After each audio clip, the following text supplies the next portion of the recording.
Povo de Deus, todos sobre os pés, abram comigo a tua Bíblia para o Evangelho de Jesus Cristo, segundo escreveu o doutor Lucas. Evangelho de Jesus Cristo, segundo escrevera Lucas, capítulo de número 17. Em reverência à palavra de Deus, eu gostaria de convidar a todos a estar sobre os pés para lermos a Bíblia Sagrada.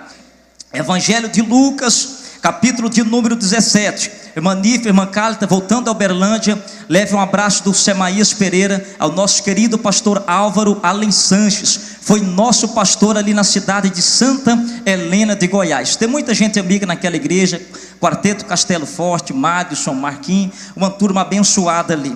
Evangelho de Lucas, capítulo de número 17 e o versículo de número 26, diz-nos assim a palavra de Deus: e como aconteceu nos dias de Noé, assim será também nos dias da vinda do Filho do Homem. Comiam, bebiam, casavam e davam-se em casamento, até ao dia em que Noé entrou na arca, e veio o dilúvio e consumia a todos. Como também da mesma maneira aconteceu nos dias de Ló. Comiam, bebiam, compravam, vendiam, plantavam e edificavam. Mas no dia em que Ló saiu de Sodoma, choveu do céu fogo e enxofre, consumindo a todos. Só você que acredita que o Pai tem uma palavra direto do trono para a tua vida, para o teu coração, tome o seu assento glorificando o bendito nome de Jesus Cristo. Povo de Deus, povo da paz e da esperança, quando eu olho para este texto que está inserido no livro de Lucas, capítulo de número 17, e eu olho a realidade dos dias que nós estamos vivendo, e sobre a realidade dos dias que nós estamos vivendo, eu quero dizer realmente do dia 8 de setembro do ano de 2012, quando eu olho para a nossa realidade política, quando eu olho para o conflito que está acontecendo nas nações, quando eu assisto aterrorizado, e ainda escrevi um artigo em memória a Muammar Gaddafi, aquele ditador na Líbia que caiu, que fora morto, que fora torturado, que fora massacrado pelos seus inimigos. Quando eu assisto aterrorizado a queda e aquela palhaçada que envolve Hosni Mubarak, ex-ditador do Egito, e eu vejo o governo norte-americano bastante assustado com a irmandade muçulmana assumindo o governo ali no Egito. Eu vejo Kofi Annan sendo derrotado, sendo massacrado, humilhado na sua tentativa de reconciliar o governo da Síria. E eu percebo ainda a ameaça que Israel, juntamente com outras nações, estão fazendo ao Irã. Eu percebo que a minha geração está tendo uma geração de privilégio. É uma geração privilegiada, porque nós estamos assistindo de perto, assistindo do sofá de nossa casa, uma das maiores transformações políticas da história. E como o relógio não me permite falar mais sobre isto, eu quero falar um pouco sobre a questão do meio ambiente. Quando eu vejo ambientalistas andando de um lado para o outro, tentando salvar o planeta, não entendendo o que está acontecendo com a terra, não entendendo a questão do aquecimento global. E esta questão do aquecimento global que tem preocupado grandes líderes do mundo, e eu vejo os ambientalistas andando de um lado para o outro, procurando resolver o problema da terra. Al Gore fazendo as suas conferências, fazendo as suas convenções, e eu achei interessante o ponto de vista de um professor brasileiro, professor da Universidade Federal do Estado de Alagoas, e ele comentando sobre a questão do aquecimento global. Aquele professor diz que não tem nada a ver com o homem está ou não está destruindo a terra. Aquele professor diz que o alinhamento do planeta é que está provocando isto.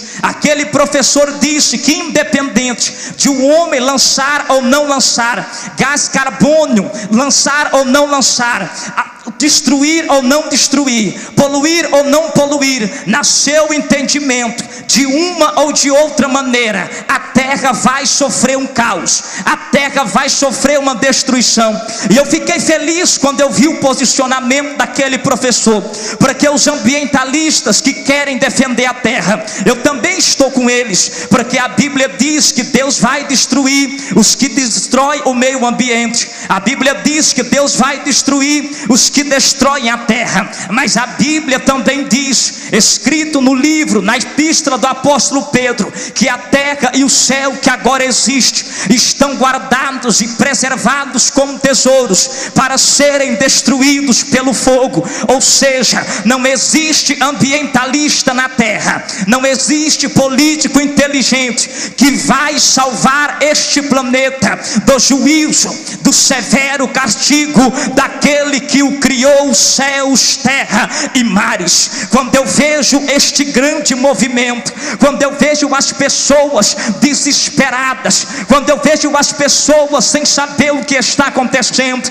eu fico alegre, eu fico feliz, porque embora não tenha terminado a minha faculdade de direito, porque embora não tenha um diploma de doutorado, porque embora eu estou pregando para um povo simples e um povo humilde, se eu perguntar até para uma criança na noite deste dia, o que está acontecendo com as nações, o que está acontecendo com o meio ambiente, o que está acontecendo com o mundo da política, o que está acontecendo nos quatro cantos da terra, eu tenho certeza que você abriria a sua boca e me dizia: Semaías Pereira, isto não é outra coisa senão o noivo que está às portas para buscar a noiva, isto não é outra coisa senão sinal do arrebatamento da igreja. Os homens da política não compreendem, os homens do meio ambiente não compreendem, mas a igreja que reúne em João Amaro entende e compreende que isto é sinal de que Jesus está voltando para buscar a sua igreja. Quem acredita que Jesus está voltando, levante a tua mão direita para o céu. Só quem acredita. Quem não acredita pode continuar com a tua mão abaixada. Quem acredita, joga a mão direita para cima, abre a tua boca e diga: Maranata, Maranata, ora vem Senhor Jesus, Maranata, Maranata, ora vem Senhor Jesus. Muitas pessoas se manifestaram que acreditam e estão esperando a volta de Jesus. Todavia, quando eu olho para o livro santo, eu percebo que isto não é verdade. Diz-nos a Bíblia Sagrada que por onde Jesus andava, a multidão estava com ele. Jesus foi o maior pregador itinerante de toda a história. Um dia ele pregava na Judeia, outro dia ele pregava na Galileia, pregou até no exterior, foi até para outro país, conferencista internacional, o homem que fazia grandes cruzadas de milagres, e em um só dia ele curava a todos. Jesus fez grandes cruzadas, Jesus fez grandes pregações, mas quando eu abro a minha Bíblia para o Evangelho de Marcos, capítulo de número 13, eu vejo Jesus fazendo uma cruzada.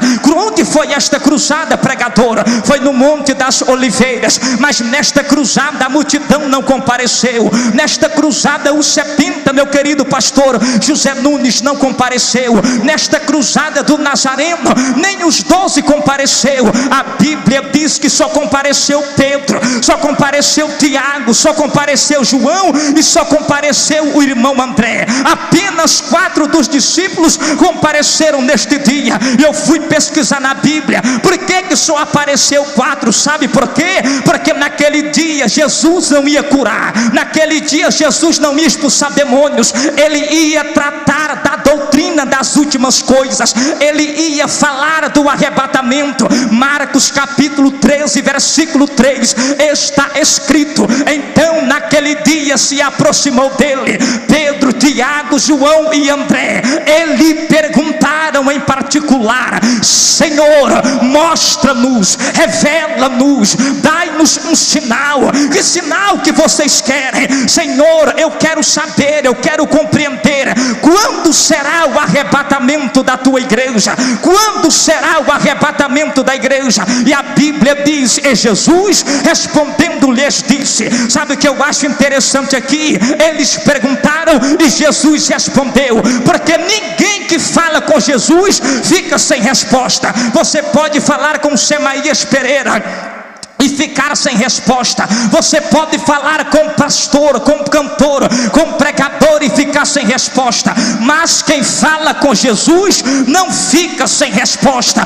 Tu sairás daqui esta noite com a resposta de Deus na tua vida. A minha Bíblia diz que eles se aproximaram de Jesus em particular. E eu quero que você entenda: arrebatamento da igreja não é coisa que envolve a multidão. Arrebatamento da igreja não é coisa que envolve o povão. Arrebatamento de igreja é para o quarteto Pedro, Tiago, João e André. E que turma é esta, pregadora? É a turma que gosta de monte. A Bíblia diz que para saber, para receber a revelação das últimas coisas, eles tiveram que subir no monte. Crente que não tem monte de oração, crente que não tem monte, que não tem sacrifício para você subir as montanhas que cerca João Amaro, tem dificuldade. A minha Bíblia também diz que eles se aproximaram em particular do Senhor Jesus. Questão de arrebatamento da igreja é para crente que tem particular com Deus. Um dia, cantora, eu estava vendo vocês ministrarem louvor na cidade de Rio Verde, Parque Betel. Eu me lembro que a irmã estava louvando e disse que por um tempo ou por toda a vida, eu não sei, mas sempre às 3 horas da madrugada, a irmã estava com os joelhos dobrados e falando com Deus. Sabe o que é isto? Isto chama-se particular com Deus. Um dia eu estava andando pelas ruas de João Amaro com alguns irmãos, passamos na casa do pastor Aurelino, batemos na porta, ele abriu assustado e disse: vocês querem entrar? Então entra, mas vão orar comigo, porque eu estava orando. Você lembra disso, meu pastor? Isto é particular com Deus. Pergunta para um homem desse, para uma cantora dessa, e ela vai te dizer que Jesus está às portas. Agora eu quero saber se eu não estou sozinho. Pedro não estava sozinho, tinha Tiago, João e André com ele. Eu quero saber se só tiver 4 aqui esta noite interessado em saber os sinais dos tempos sobre a volta de Jesus, eu já vou ficar feliz. Cadê o segundo? Porque eu sou o primeiro. Só quem está particular com Deus, só quem quer saber, só quem quer saber. Eu só estou perguntando para manifestar. Crente que tem particular, crente que tem comunhão, crente que fala com Deus. Irmãos, arrebatamento é coisa séria. Arrebatamento é coisa séria. Arrebatamento não é brincadeira. Arrebatamento não é conto de fada. Arrebatamento não é conto de carochinha. Arrebatamento é coisa séria. Só quem acredita que Ele está voltando, abre a tua boca e glorifique a Jesus Cristo.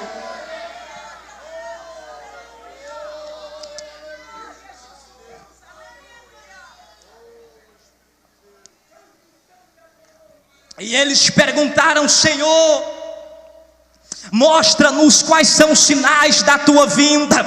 E Jesus disse: se vocês querem entender, se vocês querem compreender, olha para o homem chamado Noé, olha para o velhinho da arca, olha para o construtor da arca, porque como aconteceu nos dias de Noé, assim acontecerá também nos dias da vinda do Filho do Homem. Quem trouxe o livro esta noite, abra-o comigo para o livro, no livro do Gênesis. Quem trouxe o livro, abra-o em Gênesis, capítulo de número 6. Gênesis, capítulo de número 6. Você vai compreender esta noite, você vai entender esta noite o que a Bíblia está nos dizendo sobre os dias de Noé. Gênesis capítulo de número 6. Quando eu olho para o livro do Gênesis, capítulo de número 6, eu encontro aqui todo o contexto, toda a situação que envolveu a destruição de todo aquele mundo antigo. Eu encontro todas as razões e todos os motivos, mas para que você tenha uma melhor compreensão do capítulo 6, deixa eu passar rapidamente pelo capítulo 3 e 4 do livro do Gênesis. A Bíblia diz que Abel era homem de fé, a Bíblia diz que Abel era homem de sacrifício, a Bíblia diz que Abel era homem de palavra, porque quem não tem palavra não tem fé. Mas a Bíblia nos revela que o homem de fé, o homem de palavra, o homem de comunhão, o homem de culto, de verdadeiro louvor e adoração a Deus, ele é morto, ele é assassinado, ele é tirado de cena. E com a morte de Abel, a palavra sai. Com a morte de Abel, a fé é retirada. Você vai ler no livro do Gênesis, capítulo de número 3, que quando Abel está em vida tem culto, quando Abel está vivo tem verdadeiro louvor, quando Abel está vivo tem verdadeira adoração, quando Abel está vivo Deus recebe o sacrifício. Mas quando Abel morre, quando a voz de Abel é silenciada, quando a voz de Abel é abafada, quando o sangue de Abel é derramado sobre a terra, a palavra é retirada do púlpito, o louvor não se tem mais na igreja, a congregação fechou-se a porta, não existe mais culto. E quando nós tiramos a palavra, quando nós tiramos o verdadeiro louvor, sabe o que vai acontecer? Vai acontecer o que aconteceu naqueles dias, logo após a morte de Abel. A Bíblia nos diz que a Caim sai de diante de Deus, se torna um apóstata, se torna um desviado, e ele edifica uma grande cidade. A Bíblia nos diz que com a edificação da cidade, toda a família de Caim passa a inventar instrumentos cortantes, longe de Deus, desviados. Eles armam, eles criam, eles inventam as primeiras armas de guerra. A Bíblia diz que porque o culto não existe mais, eles passam a criar música, porque quem não tem Deus depende do rock para alegrar o coração. Eles passam a criar o ritmo, porque quem não tem mais a presença de Deus depende do funk, de uma boca de garrafa para dançar em cima, para ver se alegra um pouco o coração. Porque quem não tem Deus depende de pagode, de tudo quanto é mais, até de boate gospel e evangélica, como já tem até mesmo na pequenina cidade de Niquelândia, porque Deus não está mais no meio. E sabe o que parte o meu coração, pastor Aurelino? Porque quando eu leio o capítulo 4 do livro de Gênesis, eu ouço o barulho da bigorna. No capítulo 4 do livro de Gênesis, eu ouço o mugido do gado, porque a Bíblia nos diz que os filhos de Caim foram os pais da agropecuária. A Bíblia nos diz que os filhos de Caim vieram deles a poligamia. A Bíblia nos diz que os filhos de Caim derramavam sangue sem motivo. Quando você lê a tua Bíblia no livro do Gênesis, capítulo de número 4, versículo de número 23, você vai encontrar Lameque cantando uma música. Gênesis 4 e 23, ele canta para sua mulher: escutai-me, mulheres de Lameque, e ouvi a minha voz, ouvi o meu canto, porque eu matei um homem por me pisar, eu matei um jovem por me ferir. Eu fiquei estarrecido estes dias na minha cidade, porque nenhum dia um indivíduo derramou o sangue do outro. No outro dia ele já estava andando pelas ruas da cidade de cabeça erguida, como se nada tivesse acontecido. Aquilo me deixou estarrecido. Sabe por que isto? Porque é os dias que nós estamos vivendo. E quando eu olho para Gênesis 4, eu ouço o barulho da prostituição, eu ouço o toque da harpa e do órgão, eu ouço o canto de sangue, eu vejo sangue derramado sobre a terra. Mas porque porque Abel foi morto, eu não ouço um barulho de glória a Deus. Olha para o capítulo 4 do livro do Gênesis, você não ouve o barulho de glória a Deus. Você vê pessoas andando para lá e para cá, você vê até tecnologia se aumentando. Preste atenção, igreja, porque disto depende a palavra. Você vai ver o crescimento se multiplicando.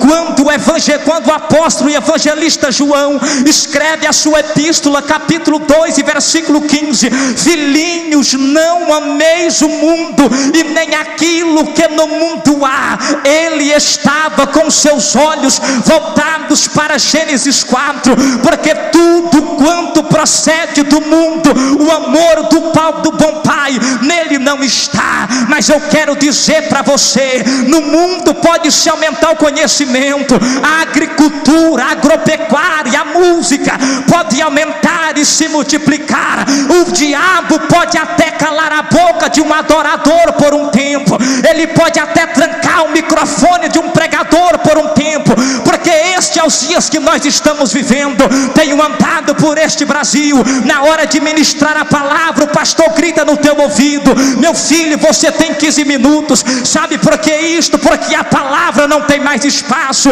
Vamos fazer o louvorzão, vamos fazer o show gospel, e a palavra ficou no canto, a palavra ficou empoeirada. Mas eu louvo ao Deus eterno, porque Gênesis 4 versículo 26 está escrito: e tornou Adão a conhecer a sua mulher, e ela concebeu a Enos, e daí se voltou a invocar, e daí se voltou a adorar o nome do Senhor. Cadê os hinos de Jeová aqui esta noite? O mundo lá fora está fazendo barulho com o funk, o mundo lá fora está fazendo barulho com a música, mas aqui nós vamos fazer barulho invocando o nome do Senhor. Aqui nós vamos fazer barulho invocando e dando glória ao nome de Jesus Cristo. Se isto é verdade, abre a tua boca e adore, adore, adore, adore, adore, adore. Se é verdade, adore a Ele. Amante oremanahayasai. E eu acho lindo na Bíblia Sagrada que a família de Caim sabe praticar a agricultura, a família de Caim sabe praticar a agropecuária, a família de Caim sabe criar armamentos de guerra, a família de Caim sabe derramar sangue. Mas no capítulo 5 de Gênesis começa a família de Sete. Na família de Sete não tem engenheiro, na família de Sete não tem famoso, na família de Sete não tem construtores de cidade, na família de Sete não tem ninguém que cria nada, não tem ninguém que inventa nada. Mas na família de Sete tem um homem por nome de Enoque. Sabe o que Enoque sabia fazer? Andar com Deus e viver em comunhão com Deus. Enoque só sabia andar com Deus e viver em comunhão com Deus. Olha para cá, povo de João Amaro, você pode não ter tido a oportunidade de cursar uma grande faculdade, você pode não ter tido a oportunidade de estudar nas melhores escolas, mas você tem a oportunidade de andar com Deus, de falar com Deus. Semaías Pereira, o que isto faz a diferença? A minha Bíblia diz que faz toda a diferença. Sabe, aquela irmãzinha não tem muito estudo, só sabe ir para a oração, só sabe ir para o círculo de oração, até parece o irmão Enoque. Sabe o que a minha Bíblia diz? Enoque andou com Deus e não se viu mais, porque Deus para si o tomou, e a geração de Caim sucumbiu-se nas águas do dilúvio. Eu tenho uma palavra de Deus para a tua vida. Tu não é doutor, tu não tem nome, tu não é edificador de cidade, mas se tu andar com Deus, a trombeta toca lá em cima e João Amaro não te acha mais, porque Deus para si tomou a sua vida. Quem acredita, levanta a mão e adore. Quem anda com Deus aqui? Deixa eu ver quem anda com Deus, deixa eu ver quem anda com Deus, deixa eu ver quem anda com Deus. A família de Sete está presente esta noite. Levante a tua mão e adore a Ele. Yamante oreahasai, anencho mini rasai. Perceba que o Nazareno, eu sou apaixonado na Bíblia. Eu estava na faculdade e vi aqueles professores bestas deturpando o Evangelho. Eu mergulhei na palavra e um dia Jesus me disse: larga a faculdade e vai fazer minha obra. Eu amo a Bíblia, porque Jesus disse: olha para os dias de Noé, capítulo 6, dias de Noé. A geração de Noé recebe toda essa tecnologia que vem de Gênesis 4, recebe toda essa parafernália industrial, tecnológica, músicas, ritmos novos. Vocês estão preparados para o que Deus tem para a tua vida esta noite? E Jesus disse: olha para os dias de Noé, porque Daniel escreveu dizendo: a ciência vai se multiplicar, o conhecimento vai aumentar, e não é apenas conhecimento secular. Sabe que Bíblia eu estou aqui esta noite? Embora quando eu vinha para cá ela soltou a capa, eu estou com a Bíblia de Estudo Almeida.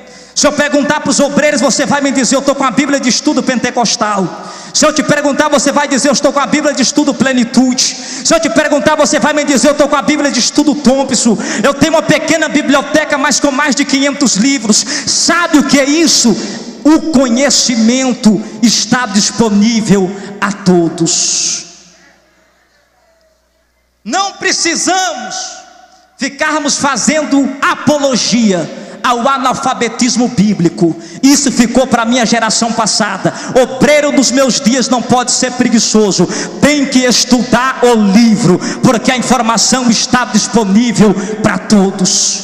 E Jesus disse: quando você vê que a informação estiver disponível, estejai-vos atentos, porque eu estarei à porta. E eu acho lindo na Bíblia Sagrada, porque Jesus disse: como aconteceu nos dias de Noé, assim será nos dias da vinda do Filho do Homem. Olha para a tua Bíblia com amor e com carinho para Gênesis 6. Gênesis capítulo de número 6 está escrito: e aconteceu que os homens se multiplicaram sobre a face da terra, e lhes nasceram filhos. E aconteceu que os homens se multiplicaram sobre a face da terra, e aconteceu que os homens se multiplicaram sobre a face da terra, e aconteceu que os homens se multiplicaram sobre a face da terra. O que é isto, pregador? Crescimento populacional. Eita, Jesus tremendo! Jesus estava dizendo: meu filho, olha para os dias de Noé, porque nos dias de Noé os homens se multiplicaram sobre a face da terra. Ou seja, nos dias de Noé as pequenas cidades se tornaram grandes cidades. Nos dias de Noé as metrópoles se tornaram em megalópolis. Nos dias de Noé as grandes cidades se tornaram em metrópole. Nos dias de Noé houve-se um inchaço na população. Nos dias de Noé os homens se multiplicaram sobre a face da terra. E Jesus disse: Semaías Pereira, olha para a Rede Globo, porque a Rede Globo está publicando todos os dias: planeta Terra, estação lotada. A Terra não suporta mais a capacidade de pessoas que tem. Segura aí, crente, para você entender. No ano de 1900 a população mundial do planeta eram de exatos 1.950 bilhões de pessoas. No ano 1900 a população mundial do planeta eram de exatos 1.950 milhões de pessoas. Olha para o ano 1950, apenas 50 anos depois, nós saltamos para 2.580 milhões de pessoas. Agora, de um ano 1950, tem pessoas aqui que nasceram na década de 50, pastor Aurelino, e na década de 50 a população mundial do planeta era de 2,5 bilhões de pessoas. Passou-se mais 50 anos, nós chegamos no ano 2000 com 6 bilhões de pessoas, e em 2012 nós já somos mais de 7 bilhões. Olha para cá, povo de Deus, entenda a palavra esta noite, entenda o que Deus está dizendo. Em Atos apenas 100 anos, nós saltamos da casa de 1 bilhão para a casa de 7 bilhões. Segundo o departamento da ONU para a área da agricultura, a terra tem capacidade de alimentar 12 bilhões de pessoas, e com 7 bilhões já está faltando água potável, com 7 bilhões já está faltando alimento. Eu estava em uma clínica na cidade de Goiânia, juntamente com a missionária Júnia Mara. Enquanto os irmãos estavam ali naquela clínica com outros irmãos, eu peguei uma revista Veja deste ano, folheava a revista Veja, e ela trazia uma matéria sobre o crescimento populacional. E sabe o que a matéria da ONU dizia? Se o homem continuar tendo filho na terra, se a população continuar crescendo, a terra precisa tornar-se em 3 para alimentar tanta gente, e a terra não vai se multiplicar, a terra não vai aumentar. Ou seja, está faltando alimento.